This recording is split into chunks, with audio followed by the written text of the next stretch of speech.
Hello kind people of YouTube. Today as always we're going to take a very quick look at the crypto markets and then read out and discuss some recent news from the crypto world. Let's jump straight into it by refreshing CoinMarketCap and taking a look here. Today, for the 5th day in a row, we are seeing just about no movement in the markets, everything sideways. As we can see here, if we're looking at the top 10, none of the top 10 coins has moved more than 1% up or down. The biggest movers are Stellar up 0.65% and Litecoin down 0.64%. And if we're going down here, we're not seeing a lot of change. Most tokens barely moving. This is after 5 days ago we saw the markets explode up about 10% from one moment to the next. Since then, everything has been going sideways and slightly down, as you can see here looking at these 7-day graphs. The only real exception here, or the most major exception I should rather say, is Stellar, which has been doing spectacularly well for a week now, just going up progressively, today up 0.65%. The last couple days I said I didn't quite know why. Today I have an article prepared where we can talk about some potential reasons. A lot of people have told me I should talk about Stellar more. The truth is, I want to talk about Stellar, but most of the time when I'm looking for news for my videos, nothing to do with Stellar really catches my eye. It doesn't seem there has been that much news surrounding them on most days, but today I have something. But let's finish a look at the markets first. We see market cap at 208 billion, that is slightly down from yesterday. I believe yesterday was 209 billion. Bitcoin dominance is still at the exact same point, 53.7%, and 24-hour volume is also back normalized at about 10 billion, where we've seen it before the prices shot up. Just very little movement here, and it is of course the weekend where we usually see less movement as well. Generally, I don't think there's a lot of interesting stuff to talk about in the markets today. Keep in mind though, when we see a narrowing range like this, when we see little movement for multiple days or even multiple weeks, that generally means a big movement is about to happen either up or down. Let's start with the articles, and as always these will all be linked in the description.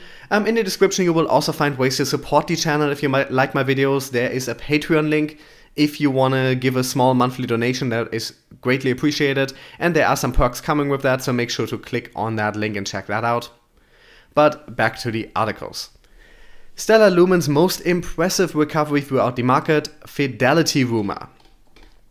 Stellar's native blockchain token XLM paired with US dollar gain is not stopping you upon clearing major declining trend that was tanking it from moving upwards since the beginning of October. As reported in our previous related piece, breaking above the 22-cent mark on October 17th opened doors for further increase as XLM followed XRP's bull run, attempting to recover the most possible after the major drop 1 week ago. For the last 7 days, XLM US dollar regained 15.19% of its value, making it go back to almost 25 cents. Reaching the mentioned level will be accompanied with slight correction in the upcoming hours or days, before clearing it also. The 6th largest coin by market cap, Stellar Lumens, concentrates on expanding its partnership list, so its payment transfer enhancing technology, which is being improved constantly by the team, is delivered to a wider reach. So expanding its list, Lightyear has teamed up with Chain Inc., no dot in there, to rebrand and form Interstellar. Interstellar will help organizations build on the Stellar network. With that said, there are rumors spreading about Fidelity that it could be turning towards XLM blockchain for moving digital assets on their respective platform. These speculations should be written down as a possibility, as the head of corporate business at Fidelity, Tom Jessup, is the former head of Chain, the firm mentioned above. Another major boost was the announcement made by CoinSuper, Hong Kong-based cryptocurrency exchange, about making XLM available and listing it on its platform. So what I derive from this is that the recent spectacular performance for the past 7 days or so can mainly be traced back to it recovering from a little crash, which it seems to have recovered pretty much completely from. Rumors that Fidelity could be looking towards XLM integration because the head of corporate business at Fidelity used to be associated with another company that XLM is working with. and them being added to a Hong Kong-based crypto exchange. That seems to be a satisfying explanation here. I'm unsure if based on these connections, if we can really expect a Fidelity collaboration of some form here, but at this point it wouldn't be surprising. Anyway, not much more to say here except reporting on these things. This seems to explain what previously I didn't quite understand, why the price was moving like this in the last week. But these are 3 compelling reasons why this is going on. Let's hope that Fidelity association turns out to be true and not just a rumor. That could be a significant move for Stellar, as Fidelity is a rather large company. Now, looking at Tether. We've talked a lot about Tether the last couple days. Tether notably crashed to 92 cents a couple days ago, when the whole point of Tether is that its value should always remain very close to $1 per token. That is the entire point of a stablecoin. And amidst this happening, Tether has recovered most of that, but not all. It is currently trading at around 98 cents, I believe, so still not quite $1.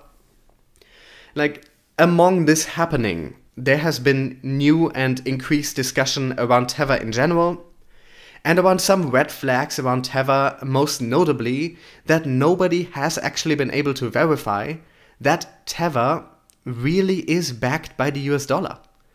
No one has been able to independently verify that the company behind Tether is actually keeping it pegged to Tether, has it backed. Keeping it pegged to the US dollar, actually has it backed by the equivalent number of US dollars. Especially as Tether has been known to occasionally create a whole bunch of new tokens and flood the market with them. There are just a lot of open questions around it. A lot of people trying to get out of Tether into other stablecoins, a lot of mistrust of it, and this is a very big indication of it. Tether floods into Kraken exchange where crypto traders can get dollars. Because of course there are very few places where you can directly trade between Tether and the US dollar. Kraken is one of them. Let's read this article. Tether tokens are flooding into a wallet address controlled by the Kraken exchange, one of the few places where the troubled stablecoin can be converted into US dollars. The exchange's wallet balance stands at nearly 47.8 million Tether at the time of writing, making it the 8th most valuable wallet holding this asset according to the Tether rich list. Contrast that to the situation less than 2 weeks ago, on October 7th, when Kraken's Tether wallet ranked much lower, 22nd place, and held less than half its current balance, 21.6 million Tether. Archived versions of the rich list show the wallet balance fluctuating between around 10 million and 24 million in the period from December 2017 to early October. The current balance, in other words, is a notable outlier. The implication, some market watchers have argued, is that traders wish to exchange their Tether for dollars. Kraken is one of the few exchanges that offer direct trades between US dollars and Tether. Others include Bitfinex, which is closely tied to Tether, the LTD, the issuer of US dollar Tether, and Bittrex. So the influx is a sign that the cryptocurrency market may still harbor doubts about Tether, which saw its exchange rate fall significantly below its $1 peg earlier this week. For instance, on Thursday, a Twitter user going by the name Soleil du Soir, I probably mispronounced that, very sorry, it's been a while since I've had French lessons, posed the question, what are the reasons to transfer Tether to Kraken? Another user answered, you can get US dollars there. Indeed, Kraken only offers one Tether pair, Tether US dollars, so traders cannot exchange Tether for other cryptocurrencies on Kraken. Meaning, if you're moving your Tether to Kraken, the only thing you can do there is pull out into US dollars. So if people are moving their Tether to Kraken in an unprecedented way, that almost certainly means they are aiming to pull it out. They're probably waiting for it to hit as close to $1 as they can again, and then they're all gonna sell off, which might just push the price down again significantly under $1, we're gonna see in the coming days. There are other indications that traders are heading to Kraken to offload Tether. On October 15, the date that saw Tether's exchange rate fall the farthest against the dollar, the greatest selling pressure was on Kraken, where Tether briefly touched 85 cents. Tether trading volume for that day was the highest it's ever been on the exchange. Since being listed on Kraken in March 2017, Tether volume has never been higher than its level on October 15th, and its price has never been lower than on that date. And we're not going to read all the rest of this, it goes into more background and details here. The important thing to know here is that a lot of money, $20 million worth over the normal level, are being transferred to Kraken, and it is looking like people are aiming to sell these off. There are likely orders set at just below $1 value. So when Tether gets close to the value it's supposed to have, there are going to be large sell-offs almost certainly, and those will probably push the Tether price down again, which might further harm the image and trust in Tether. So we will see how Tether gets out of all of this. It definitely has not weathered the storm yet, but it is also important to keep in mind that Tether is still currently the #1 among stablecoins by a massive margin. Tether is absolutely dominating the stablecoin world, and we might be seeing early signs of that changing right now, with people moving out of Tether, with exchanges listing other stablecoins, with exchanges listing solutions that are supposed to be alternatives to just investing in stablecoins. There's a lot happening in that realm, and let's see how long Tether, with so many issues surrounding it, will continue to be the #1 there. I personally think Tether's days are numbered. At least Tether's days as the clear leader of the pack. Continuing to Ethereum, we have a lot of news about individual tokens today rather than general market news. I like days like today. I like actually being able to talk about stuff happening to projects. We were talking about Constantinople a bit in some recent videos, with some issues on the testnet forcing them to delay implementation, and now we know when that implementation is actually going to happen. Ethereum core developers have reached a consensus to delay a planned hard fork of the protocol until January in a meeting on Friday. The fork, dubbed Constantinople, was first trialed on Ethereum public testnet Dopson on October 13th and had been slated to be activated on the main Ethereum blockchain by the end of October-November this year. A testnet is essentially a simulated version of the primary network that allows developers to try out smart contracts or upgrades without having to pay gas for their execution. Towards the end of their hour-long meeting yesterday, the devs finally reached a consensus that the Constantinople update will be at the earliest in late January 2019. Important to keep in mind here that this is not an actual announcement for a date, this is them putting an earliest possible moment for a time frame. During the meeting, one dev quipped it might be less controversial or political to change the term for the transition from hard fork to update. Yesterday's meeting followed after Constantinople's debut on Dopson on October 13th had run into a series of hurdles. Ahead of its activation at block 4,230,000, the fork stalled at one block before that for 2 hours, with testnet miners failing to activate the transition. Ethereum client developer Alfred Schulden explained at the time this was due to a consensus issue that had triggered a three-way fork between Geth and Parity to Ethereum clients. In notes published ahead of yesterday's meeting, Schulden outlined that recently added hash power caused reduced block times and caused this hard fork to happen much earlier than expected on a Saturday, which he suggested is by all means the worst time for a hard fork. He pointed to the fact that the fork happened just 6 days after the latest Geth client release and 1 day after Parity's, leaving users without sufficient time to upgrade. The devs also discovered a consensus bug in Parity, according to a post-mortem posted to the Fellowship of Ethereum Magicians. That is a hilarious name. Earlier this week. That's also a very geeky name. That's a very crypto way of dealing with this. Schulden noted that not a single user was mining the Constantinople chain, hence the 2-hour delay to start processing block 4,230,000. Moreover, the community does not currently have a testnet fork monitor, he said, aside from wobsonstats.parity.io, which does not reveal details about the different chains. In light of the issues, developer Hudson Jameson picked up on another dev's good proposal during yesterday's meeting, which would be to regularly spawn and mine temporary testnets to test transition into Constantinople. On a baby testnet, Jameson considered, if something goes wrong, we'll know it pretty quickly. As previously reported, the Constantinople hard fork is a system-wide Ethereum update designed to increase the network's efficiency and notably includes plans to reduce block rewards for miners, as well as to introduce changes to the network's consensus mechanism that would make it more resistant to ASIC miners. So here we see at least some kind of clarity around this update, though I would have preferred to have a more exact date. If they had actually said late January 2019, that would have given us a time frame of about 10 days.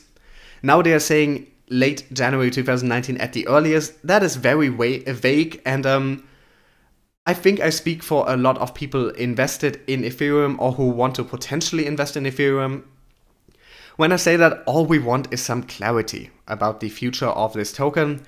Now we know Constantinople is happening and it's good that they are taking their time to figure out potential issues, but I sense a bit, I talked about this on either yesterday's video or the day before, I sense a bit of a lack of urgency here, and they seem to have done an extra meeting because I believe the regular meeting was supposed to be on the 26th and they decided yesterday on the 19th.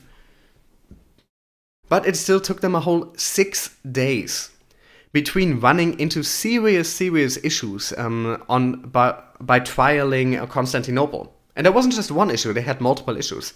It took them 6 days between running into issues and making any kind of proper official statement about its future, about what they're going to do about it. It's nice to see a statement now. I wish there would be a bit more clarity. It is good to see them doing it faster than anticipated, because a couple days ago it looked like we would have to wait another week after this announcement, but it turns out it only took them 6 days instead of 13 days, so that is better than anticipated, if not quite as fast as you would expect to get answers from such a large project. There is so much money in Ethereum. I think it's fair to expect that when there are issues like this, we get clear, concise, and fast answers. And I'm glad we are getting these answers now. I wish it was a bit more concise. I wish there were more information than January 2019 at the earliest, because at the earliest doesn't tell us much. We knew this wasn't going to happen until at least December. The only difference is now we know it won't happen until at least January. Just when? Give us a more precise date. You can always still move that. Give us like a 1 or 2 week time frame, and if you run into additional issues or feel you need to push it back, you can still do that. Just give us more information, please. Anyway, continuing on, North Korea. Always a fun topic to talk about. North Korean hacking has been in the crypto news a few times now. There seems to be a deliberate effort by the North Korean government to employ hackers to steal cryptocurrency for their use. It is not completely clear what North Korea is meaning to do with that, but there are a million possible applications and a million possible reasons they might want that. And now we have a report that gives some precise numbers, and they are high. So let's read this.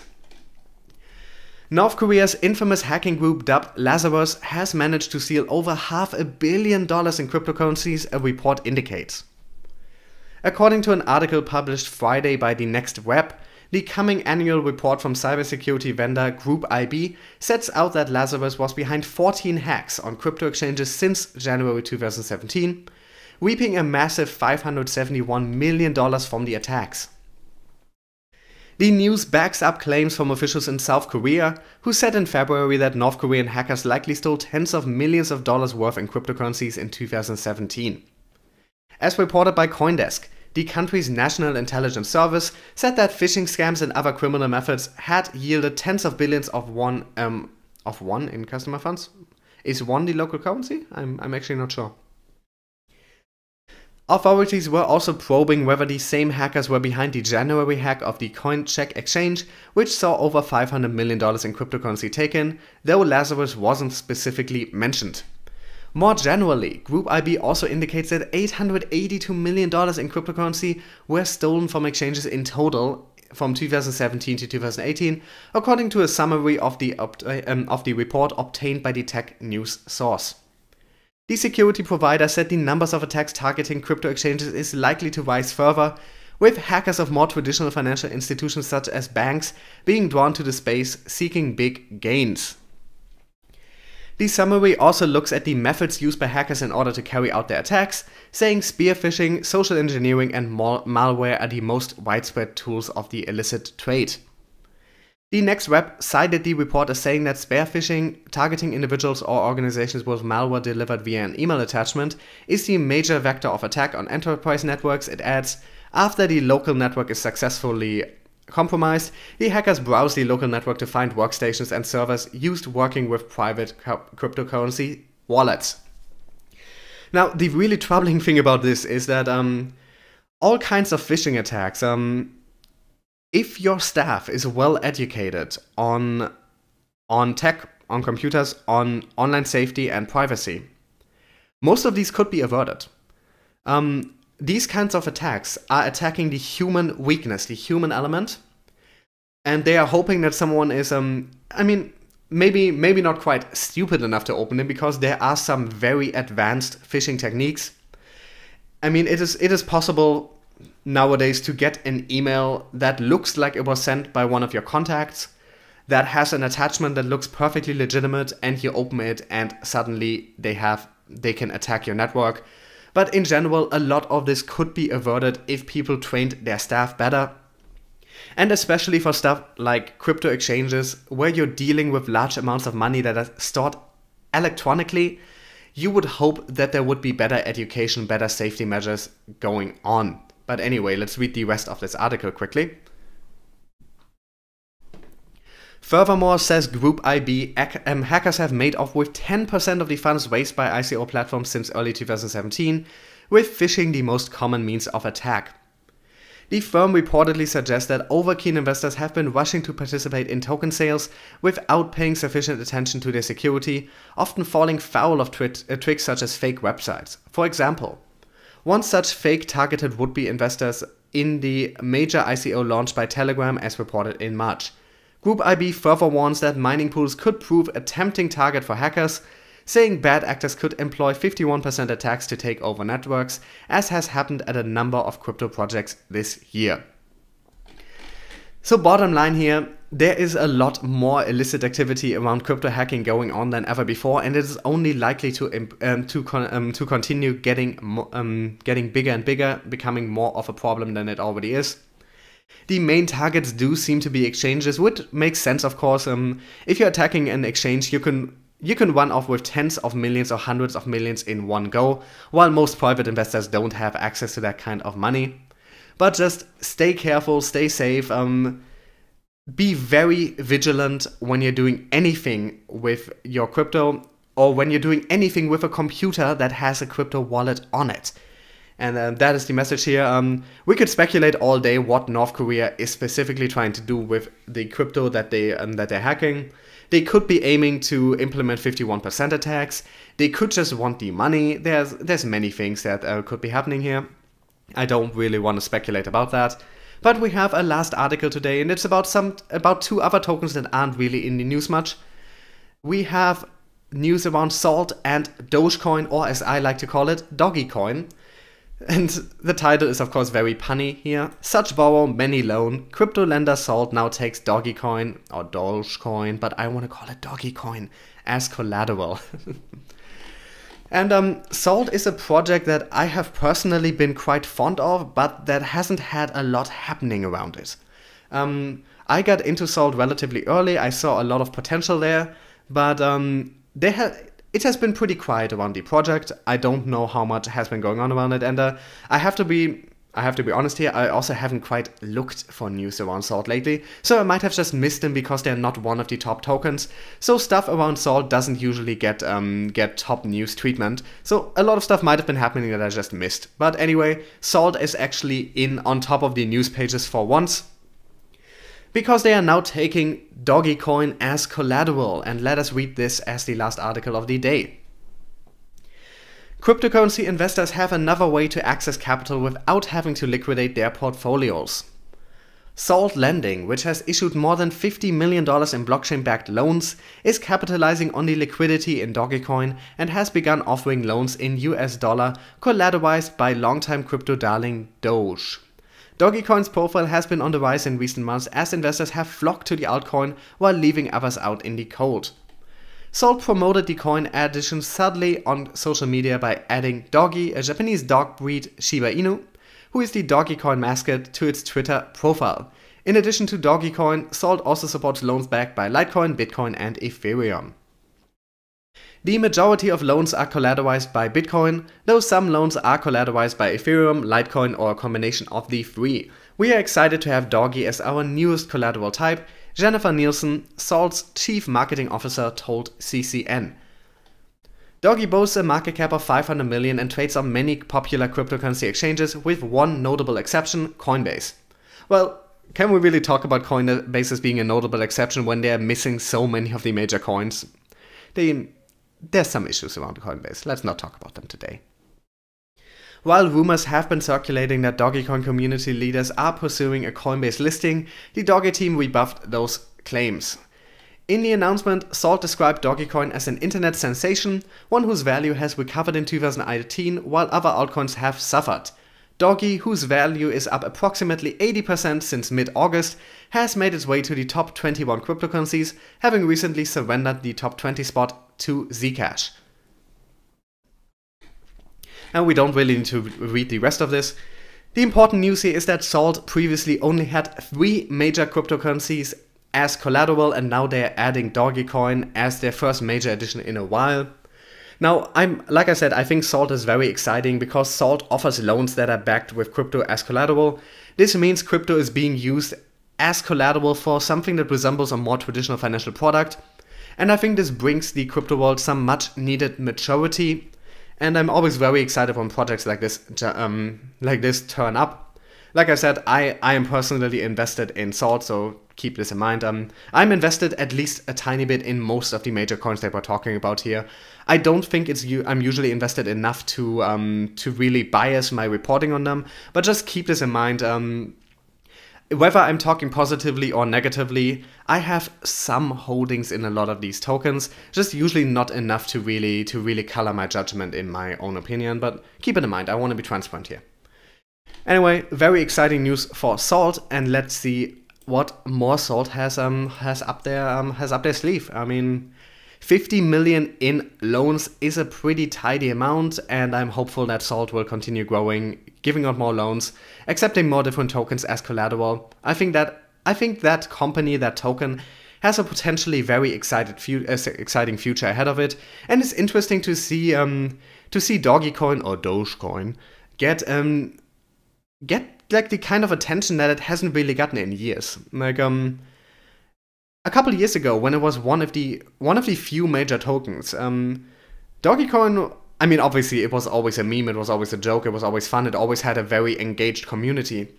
But it was considered a legitimate project for a while, and then for like 2 years or so, it was pretty much just considered a joke by everyone. And now we seem to have reached a middle ground where it is both considered a joke and a legitimate product, and that's a very exciting time.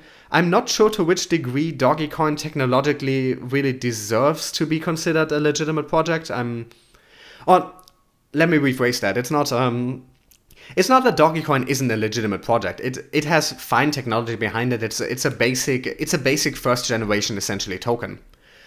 I'm worried if it actually has any use case that other coins don't do better. I don't think there's good reason to value Dogecoin as a major coin, because just technologically it is behind other tokens. The team behind it is not quite as professional as other teams, and like I said, it's an early cryptocurrency, it is a first generation, and it started as a joke. You can't expect too much here, but it's always a nice blast from the past when stuff is happening with it. And with that, I'm gonna end today's video. As always, thank you so much for watching. And a special thank you to my 2 Patreon supporters, you're the best people out there. If you want to get these videos every single day, make sure to subscribe. If you want to read these articles, find the links in the description. In the description you can also find my social media links, an email address where you can ask questions for a potential question and answer video, as well as ways to support the channel, both the Patreon and direct donation addresses. Thanks for watching, and I'll talk to you guys tomorrow.